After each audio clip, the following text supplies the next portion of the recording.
ఓం నమ శివాయ. నేను మీ శ్రీకృష్ణ చాముండేశ్వర మహర్షి. శ్రీ విశ్వావసు నామ సంవత్సర ఉగాది శుభాకాంక్షలు.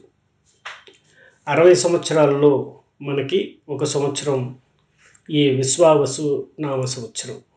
విశ్వావసు అంటే విశ్వ అంటే విశ్వము, వసు అంటే మనకి సంపదను కలిగించటం, ప్రసాదించటం, అలాగే విశ్వశక్తి నుండి మనం పొందగలిగినంత పొందటం. ఈ విశ్వావసు నామ సంవత్సరం అంటే విశ్వం నుండి అనేకమైనటువంటి సిరి సంపదలు కానివ్వండి, ఒక కాస్మిక్ ఎనర్జీ కానివ్వండి, ఒక ప్రకాశవంతమైనటువంటి శక్తి కానివ్వండి మనల్ని చేరబోతుంది. కాబట్టి ఈ సంవత్సరం విశ్వం నుంచి మనం ఎంతో తీసుకోవచ్చు అని దీని యొక్క అర్థం. అలాగే ఇస్తుంది అని అర్థం. కాబట్టి మనం తీసుకోవటం మనదే ఆలస్యం అన్నమాట.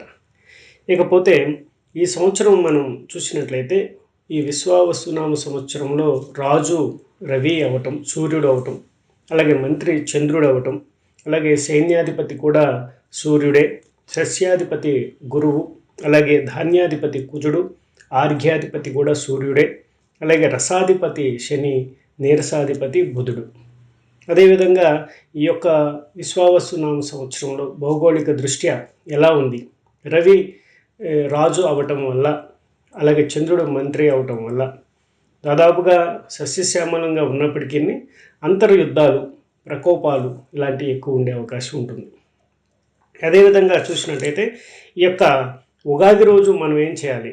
ఉగాది రోజు ఉదయాన్నే తలస్నానం చేసి నూతన వస్త్రాలు ధరించి, అలాగే మీ యొక్క పితృదేవతకు, మాతృదేవతలకు పాద నమస్కారం చేసుకొని, పెద్దలకి నమస్కారం చేసి, తర్వాత అధికారులను, అలాగే మీ యొక్క వ్యాపార వ్యవహారాలను పరిశీలించుకొని, అలాగే మీ యొక్క నూతన వ్యాపారాలు కానీ ఏమన్నా కూడా ప్రారంభం చేయాలనుకుంటే ఈరోజు చాలా మంచి రోజుగా మనం భావిస్తాము.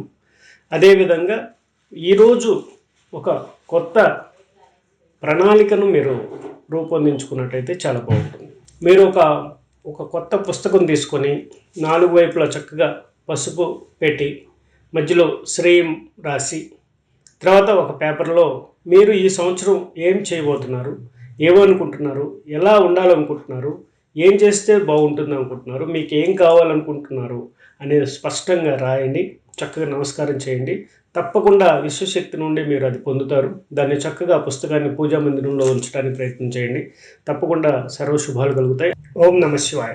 కుంభరాశి అంటే ధనిష్ట 3-4 పాదాలు, శతభిష 4 పాదాలు, పూర్వభాద్ర 1, 2, 3 పాదాలు. ఈ 9 పాదాల్లో జన్మించిన ఈ 3 నక్షత్ర జాతకులే మనకి కుంభరాశి కిందకు వస్తారు. కుంభరాశి వారికి విశ్వావసు నామ సంవత్సరంలో కుంభరాశికి ఆదాయం 8, వ్యయం 14, రాజపూజ్యం 7, అవమానం 5. దాదాపుగా కుంభరాశి వారికి శని యొక్క ప్రభావం ప్రారంభంలో ఉంటాం. అది అక్కడ నుంచి మీనరాశి అంటే ఏలినాటి శని ఎఫెక్ట్లోనే ఉంటాము దాదాపుగా. అయినా కూడా వీరికి మిశ్రమ ఫలితాలతో పాటుగా చాలా వరకు శుభ ఫలితాలు కూడా ఎక్కువ వచ్చే అవకాశం ఉంటుంది. అయితే ఈ ఏలినాటి శని ప్రభావం వల్ల ధనక్షయం, శరీర క్షయం, ఆరోగ్యం, మానసికంగా, శారీరకంగా, ఆర్థికంగా ఈ 3 మీరు అనుక్షణం ఆస్వాదించడానికి, అంటే ఆస్వాదించలేకపోవడానికి కారణం అవుతుందన్నమాట జీవితంలో. కాబట్టి వీటి అన్నిటికీ కూడా దూరంగా ఉండటానికి కొంచెం క్రమశిక్షణ, అలాగే నిశ్చలత అనేది అవసరం ఉంటుంది. అలాగే మీరు కొన్ని విషయాల్లో శారీరక శ్రమ అనేది అధికం చేయాల్సిన అవసరం ఉంటుంది. అలాగే కొన్ని కార్యక్రమాలు మీరు ప్రభుత్వ సంబంధం పరంగా ఏదైనా ప్రాజెక్ట్స్ చేపట్టినా కూడా వాటి పర్మిషన్స్ కానీ, నిబంధనలు లోబడి రాకపోవడం కానీ, పర్మిషన్స్ రాకపోవడం కానీ, ఇలా మిమ్మల్ని కొద్దిగా నిరాశకు గురి చేసే అవకాశం ఉంటుంది. ఉద్యోగ వ్యాపారాల్లో కూడా కొంచెం మందకొడిగానే ఉండే అవకాశం ఉంటుంది. అలాగే ఈ సంవత్సరం ప్రారంభం అంటే 3 months తర్వాత నుండి అయితే దాదాపుగా మీకు పుష్కరాలు స్టార్ట్ అయింది. సరస్వతి పుష్కరం ప్రారంభం అంటే మే నుంచి మీరు కొంచెం ప్లెజెంట్గా ఉండే ఛాన్సెస్ ఎక్కువ ఉంటుంది అనమాట.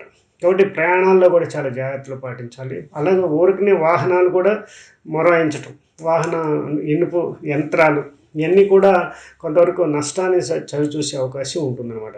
అలాగే కొంతవరకు బంధుమిత్రులతో కయ్యం అనేది, మానసిక అశాంతి అనేది, మతిమరుపు అనేది, ఇలా కొంచెం మిమ్మల్ని ఆందోళనకు గురి చేసే అవకాశం ఉంటుంది. అలాగే శరీరంలో వ్రణాలు వచ్చే అవకాశం, అంటే దద్దుర్లు, ఇలాంటి ఎలర్జీకి సంబంధించినవి, పిండి పదార్థాలతో కూడినటువంటి దద్దుర్లు, వూండ్స్ అనేది ఇలాంటివి వచ్చే అవకాశం, కాలిన గాయాలు, కాలటం, అగ్ని ప్రమాదం, ఇలాంటి కరెంటుతో కూడినటువంటివి, ఇవన్నీ కూడా కొంచెం చిన్న చిన్న ప్రమాదాలు, ఐరన్ ద్వారా మనకి యంత్రం ఏదో ఒకటి గుచ్చుకోవటాలు, ఇలా కొంత సమస్యాత్మకమైనటువంటి సమస్యలు, ప్రమాదాలు మీ చుట్టూ ఉంటాయన్నమాట. అలాగే భార్యాభర్తల మధ్య అన్యోన్యత ఉన్నా కూడా కలహాలు అనేవి జరుగుతూ ఉంటాయి. అలాగే సంతానం పరంగా కొంత అవమానము, అలాగే ఆందోళన తప్పదనమాట. అలాగే మీ యొక్క ఆదాయానికి పెంచిన వ్యయం ఉంటుంది కాబట్టి కొంత బ్యాలెన్సింగ్ చేసుకోవడానికి ప్రయత్నం చేయండి. తప్పకుండా అప్పులు అనేది చేయాల్సి వస్తుంది. అలాగే గోల్డ్ కూడా తాకట్టు పెట్టడాలు ఇలాంటివి కూడా జరుగుతాయి. కొంత బయటకు వచ్చినా కొంత లోపలికి వెళ్ళటం ఇలా జరుగుతుందన్నమాట. సంఘంలో మీ గౌరవ మర్యాదలకు ఎటువంటి లోపం ఉండదు. అలాగే ధన యోగం కూడా యాక్టివేట్ అవుతుంది. ఇయర్ ఎండింగ్ చాలా బాగా ఉండబోతుంది అనేది చెప్పుకోవచ్చు. దాదాపుగా 2 months బాగుంటే 2 months బాగోదనుకొని మీరు ప్రిపేర్ అవ్వాల్సిన అవసరం ఉంటుందన్నమాట. దీంట్లో మీకు ఆదాయ వ్యయాలు చూసినా కూడా, అలాగే ఏదైనా మీరు అనుకున్న పనులు సక్రమంగా జరగాలని చూసినా కూడా ఎక్కడో చోట ఏదో కాజులో ఆగిపోవడం అనేది జరుగుతూ ఉంటుంది. శని ఎఫెక్ట్ అంటారు దాన్ని. కాబట్టి ఈ శని ప్రభావాన్ని మీరు తగ్గించుకోవాలి అంటే శనికి అనుకూలమైనటువంటి పనులు, కొన్ని ధర్మ సంబంధమైన పనులు చేయాల్సి ఉంటాయి. దాన ధర్మాలు చేయాల్సి ఉంటుంది, తీర్థయాత్రల దర్శనం చేయాల్సి ఉంటుంది, అన్నదానం చేయాల్సి ఉంటుంది, వస్త్రదానం చేయాల్సి ఉంటుంది. ఇలాంటి కొన్ని మన సైడు మనకున్న అవకాశం, మనకు చేతనైనంత వరకు సహాయ సహకారాలు మీరు అందిస్తూ ఉంటే మీ పనులు చాలా చాలా ఈజీగా, సులువుగా అయిపోతూ ఉంటాయి అన్నమాట.